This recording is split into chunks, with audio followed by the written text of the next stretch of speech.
Let's unpack this now with international relations analyst David Matsanga. Dr. Matsanga, good evening. Thank you so much for your time. Why has the transatlantic slave trade not been considered a crime against humanity all these decades later, especially given that there are other forms of atrocities? If we think about the Holocaust, for instance, that has been considered a crime against humanity where reparations had been paid for. It is because, thank you very much for inviting me. It is because we have not been pushing for a long time. We did not push for this route. I want to thank the African Union. I want to thank my friend, President Mahama, for taking this responsibility to push for a redemption strategy, a healing strategy. The truth must be told out. So we did not push this. Africans were not able, and all the races that were taken across the seas and brought back to the seas, not only in transatlantic, also in the Indian Ocean, the Ottoman Empire, the Oman, the Arab states, the Gulf states, most of them came for slaves and people perished.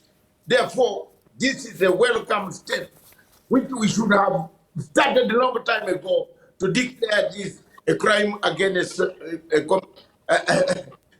genocide. It is genocide completely. Of 2 million, 12 million people perished. 2 just died.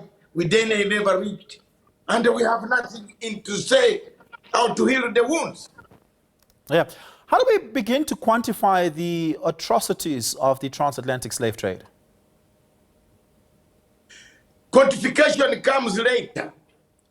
First, let's get the methodology. Let's get the method. How are we going to, whom are we going to hold responsible? We must hold some people responsible. We must hold those who conducted slave trade responsible. We must look at what the slaves did, what they did. They have managed to build empires. They have managed to build America. They have managed to build all the steps in the Caribbean, in South America, in those places where they were taken in the Middle East, where we don't see a trace of any black person who was collected from the continent. But we can't start with quantification because they would say, oh no, you see, they are looking for money. Let's heal the wounds. Let's heal the wounds first. One of the cardinal principles is accountability in redemption strategy, truth-telling, reconciliation, restitution. Now we are seeking the truth-telling. Did they take us? They came, petitioned us. They came and forcefully put borders on us.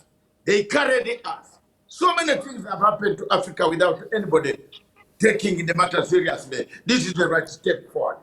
What would be the legal effect of a recognition by the United Nations that the transatlantic slave trade was a crime against humanity? What are the steps to follow thereafter? Because you talk about healing and you talk about identifying who to hold accountable. I mean, the colonial empire is spread across the West, right? It was almost never singular.